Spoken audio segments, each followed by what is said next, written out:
Hello and welcome to this Blockanomics introduction video. I want to just give everybody a little introduction about the map that I and other people have been making, especially Immersive Mind and Tukesape, who are in front of me now. These are the builders of the map, if you like, and we've been putting this map together for a very special project all about using politics and economy within Minecraft itself. So I thought we'd just start. The map is nowhere near finished, by the way. We're still waiting for Dragnos to come in, actually, and to put some sort of mechanics in and to make it kind of a very playable map. We're also working with Carlisle City Council and a few academics as well from the university to kind of explore the kind of digital ways that this kind of environment can engage young people in kind of politics and kind of political thinking. So what I want to do today is just basically kind of have a little mini tour around this map and show people a little bit about it and allow Tukesape and Immersive Minds to talk about their work and their involvement in this project. Hello everybody. Hello. Hello. Hello. Hello. So where are we? Oh, we're I here. appear to be at the castle. Yeah. Yeah, let's go into the castle, shall we? So take us for a minute. Carlisle Castle. So we've got about 10 minutes. 10 minutes. 10 minutes to talk about this. No. I was going to say, we don't really need that long for this. Yeah, so there's a castle here. Yeah. So yeah, we've got the little courtyardy bit here. We've got a whole load of random terraforming that wasn't supposed to be there, but we'll forget that as that.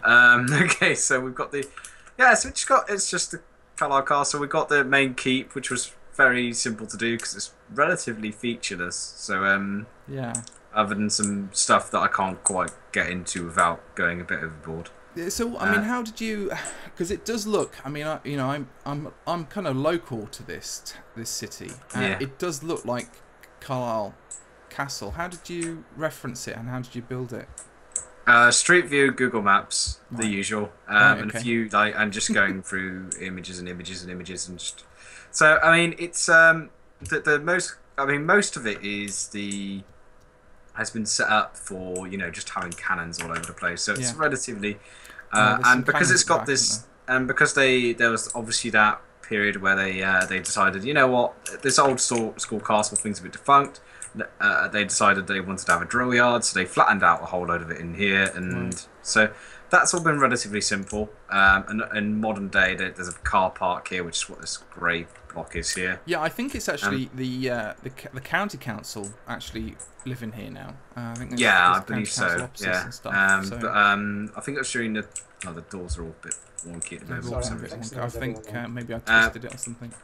Okay, so when this whole bit here with the buildings and stuff was put in, it was done because they decided they wanted to use it as a drill yard, and I think it was the 19th century or earlier 20th century. Yeah. I didn't do enough research on it really. But yeah, so yeah, I mean, it's got the iconic gatehouse at the front, where they had I think it was they filmed Hogwarts here at Hogwarts. Did they? Harry Potter here at some point. Oh my goodness. Well, unless I've made that up out of my. That would be that would be cool. Maybe you were just watching Harry Potter while you were building. Yeah, maybe. So yeah, I think there's not much more to talk about this really because it's a fairly simple build really. Yeah. I mean, it's nice because it does look. It's got the kind of for me, it's got it's got the profile. It's got the profile of the castle, and that looks really, it's just it just sells it very, very well. I must confess, I didn't mess up over here because I realised there was a little bit of a bridge here, but never mind. Shh. Look away from that. Look away. Look away. I can hear a furious clicking from Mr. Reed somewhere. Sorry, I was just fixing doors and things. Oh, fair enough. All right then. Okay, I think that's that. So onwards and upwards. Yeah. So Stephen, what did you've got builds all over the shop here? Yeah. I do. Well, I'm Stephen of Immersive Minds and Minecraft educator, and I was tasked with building the kind of generic buildings that you find in towns. So everything from the cultural buildings like museums, art galleries and libraries and things through to radio stations, petrol stations, properties, flats, houses, you name it. So so the one you're looking at just now I'm assuming you're looking at the same one I am, which is the biggie, with the glass dome roof. That is that's the museum. In fact, let me just check that is the museum. Yeah, this is the Minecraft museum, and I designed this with kind of big cultural buildings in mind. And when you come inside, you can see that one of the things I tried to do with all of the buildings was make sure that they were functional, so that when players come in to these buildings, they're not just places they can look at, they're places they can come in and explore. So the hairdresser, for example, has seats with mirrors and kind of drawers and cabinets and things, and the museum has displays and things like that. The art gallery has pictures and things in it. And when you go into the media centre, it has a kind of radar on the roof, and it has a place where you go into a room and the doors close, and that's where the broadcast is made from, etc. So, and all of the properties have, like the flats, for example, they all have rooms with beds and wallpapers and kitchen utensils and everything in there, or sort of white goods. Everything in there is usable. Yeah, that's really nice. Multi-story car parking. I built a university as well. There's an entire university, complete with classrooms, cafes. So yeah, just basically was my role was, and what was really interesting about this project and the way we did this, and I'm sure you all agree, is it was a grid system, which meant all of the buildings had to fit within a grid system, which means no building could be an odd kind of breadth or width or height. We worked in blocks of 32 by 32, and if you wanted to extend a building, it had to be, and the land surrounding that building, it had to be another 32, which meant that once part of the coding system, which Dragnos is going to take care of, means that when those buildings are brought in by the computer, they fit neatly on the city grid system. And I mean, part of that is as well because you'll be able to get everybody who's within this map is going to be able to, you're going to be able to have, you'd be gainfully employed. Maybe at the radio station over here, or maybe at the museum, or maybe at one of the cafes, and you're going to be able to earn money. So you're going to have to go to these places and kind of log in to or check in every day to make sure that you've actually got a job and you complete your job. Once you've got your job, you'll earn money, and when you've got your money, then you can do all sorts of things like pay your rent, have a house, and do other bits and pieces, and also vote. So there's a voting system that's going to be worked out too. Yeah. So I mean, what we try to do as well. I mean, it's the grid system also is. It's not a representation, a kind of how might I say, a complete copy. I kind of because you've got the OS maps in Minecraft now, and you've got all sorts of other kind of maps in Minecraft where you can kind of they're almost like realistic. This is much more like I mean, people have said it's a bit like SimCity, isn't it? And I'm like, yeah, kind of like it's a grid-like thing. It's like Carlisle as a Minecraft map. You know, it's a Minecraft analog of Carlisle, really. I think it's probably the word for it because it's. Because we're trying to, it's meant to have similarities to, but not identical to, because I think something else that's also worth mentioning. Yeah, I think one of the things that's also worth mentioning is, rather than just sort of suggesting that there's random buildings in here, like we made a cafe because a cafe is something we should have built, and we made a supermarket because a supermarket is something we should have built. What was considered as part of this project was when the kids are in this map and they're going to be using this map, what is it that makes a city what it is? What makes a town? So we've got culture, we've got which is your kind of libraries and theatres and things like that. We've then got facilities, so things like parking and petrol stations, and then we've got housing, so you've got residential. We've then got commercial, and we also tried to build in police and fire stations and hospitals as well, and also tourism. We've made hotels as well. So we try to think about all the big picture kind of, what is it that makes a city function? What is it that why do people come to cities? And then this is what we've made sure that there's an element of each of those. What would you call those? Kind of like those elements that make up a city are all represented. It's all the amenities, isn't it? And it's all the kind of things that you might want to. And this is like your taxes. What are your taxes spent on? And how because we're working in partnership with Carlisle City Council. So I suppose the City Council were interested in is trying to create an understanding about politics and kind of how decisions are made and what decisions are made, and maybe some of how the funding of that has happened. I see, Stephen, to your right. I think there's the university that you've got there. That's right. You've got kind of a little university building, and we got some power, and we got a river as well, and we got some bridges. So I haven't actually been in the university yet at all. It looks really cool. I parked some cars in here today. So so you guys built all the buildings, and then I kind of designed the grid and put it into the grid, and just MC edited it really. But it took a long time to do, longer than expected. I kind of put the cars in and other bits and pieces. But there's still a long way to go regarding this kind of map. Because I want to kind of plant some trees and get kind of all the foliage done and all that kind of stuff as well. In some of the areas as well, we've got, and you can see there's there's construction work, and this is a good example of how the grid system works. So within this, what I'm looking at right now, within that kind of that square, that's a 32 by 32 kind of block area, and there's a little kind of building area that Stephen built, which is really funny and fantastic.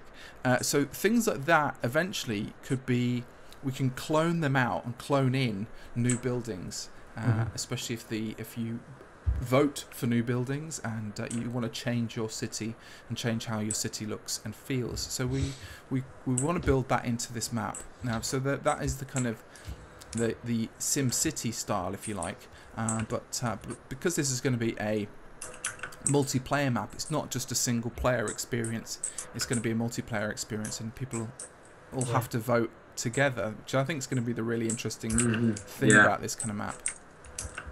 Yeah, it's nice. And in fact, Adam, you're just passing one of the key functional buildings, which is the recycling building. Oh yeah, this is amazing. If you want to walk up there and put something in one of the chests, you can see it's been sorted into organic, paper, wood. I've got some leather. Hang on, I'll put some leather in. Put some leather into organic. You then press the button. Okay. The button to the right. And the cart then marches in. It then drops it off into the recycling centre and heads back. And if you now check the chest... It's gone into organic. There it is. Oh, there's some more. There's some stuff in here already as well. Look at that, so that's paper. See what's in there. Yeah, there's some books, and there's a book and quill. Oh wow, there's so much detail in here already. It's brilliant. And actually, this was a simplified version of something that we built, I think, in early 1.7, Adam. Yeah. You and I constructed that, and then now that we've got 1.8, we were able to kind of simplify the design a bit. Yeah. But so that's the recycling centre, which works nicely. It's amazing, and this big purple building behind us is amazing too. It's a hotel, 16-bedroom hotel. Very, very gorgeous. Kind of lovely. Look at the carpet inside. It's kind of. It's like the modern hotels that we get, isn't it? It's kind of reasonably lurid. It's a bit, isn't it? So modern. Mr. and Mrs. Smith checking in. Fantastic. Yes. I mean, yes. Actually, if you want to head over to another thing that in fact, it's probably my proudest piece, if I do say so myself, is the home department. Yeah, homely.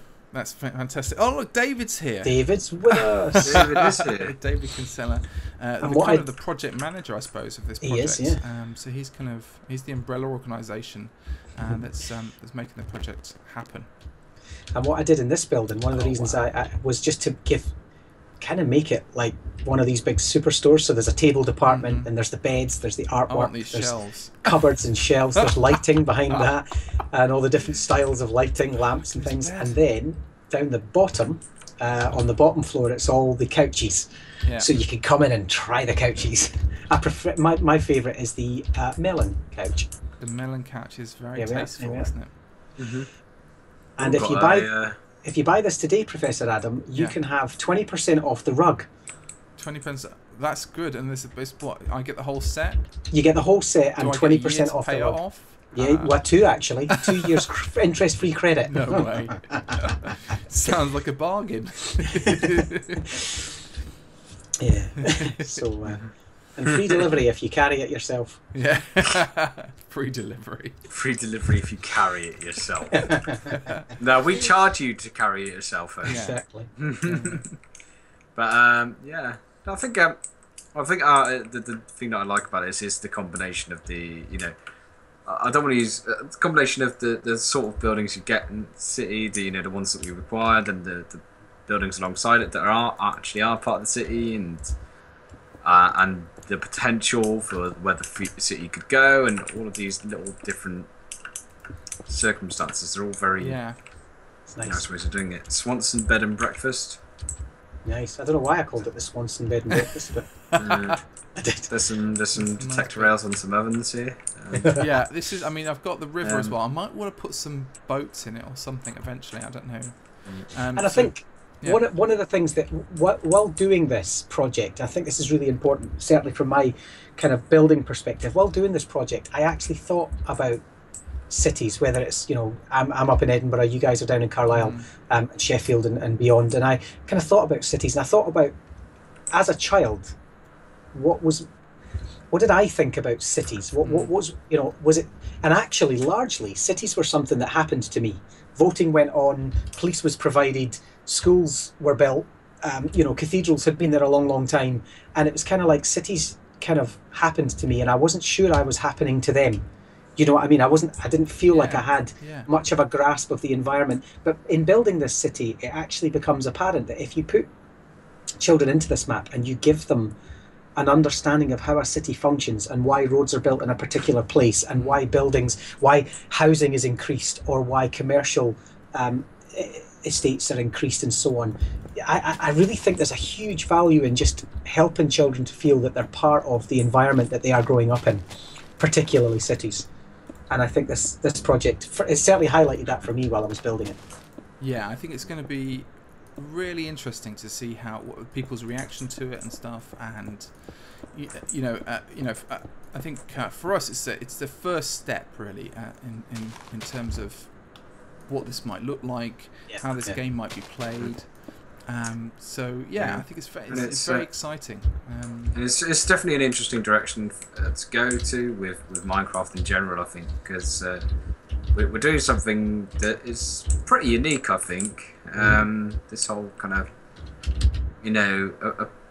applying a city mechanic to the game for a specific educational purpose, and it's definitely very exciting. Yeah, and actually working with real. I mean, we've got SimCity, and that's great, and that's a great game in itself. And there's a Minecraft map that does that, but this game is linked to an actual a city council.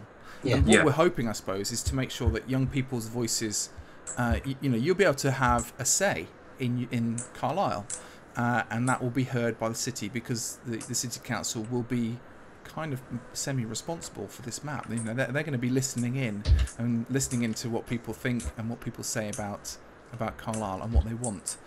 So they can actually talk to their young people via this map as well. So that for me, that's kind of really new and exciting and kind of different.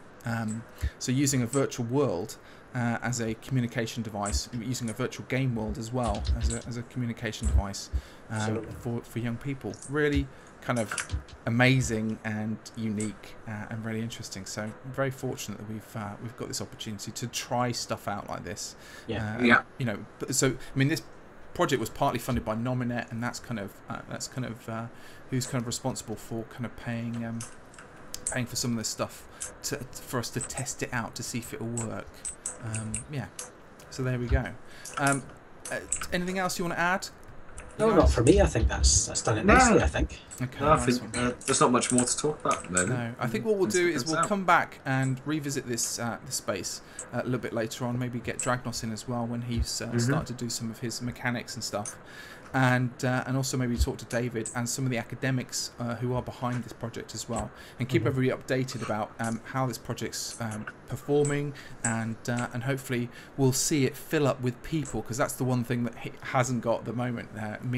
Loads of people around and mingling about. Yeah. So thank you very much, Alan and Stephen, for sort of building and all this kind of stuff. It's been amazing to see it all come together. And yeah, we'll see everybody later. Lovely. Yes, indeed. Ta-da now. Thanks. Bye. Bye. Bye. Alan, you're looking very jaundiced at the moment. You are. You've got a looking a bit jaundiced. Jaundiced? Just a little bit yellow around the chops, you know. Your skin. It's always looked like this. I think we should warm your features up. Yeah. Very. It's always been like pale, this. Very northern. It's been like this for like 3 years. I know, but I've been playing in the sand too much. It's my blonde beard. What are you on Yeah, about? get yourself by the fire.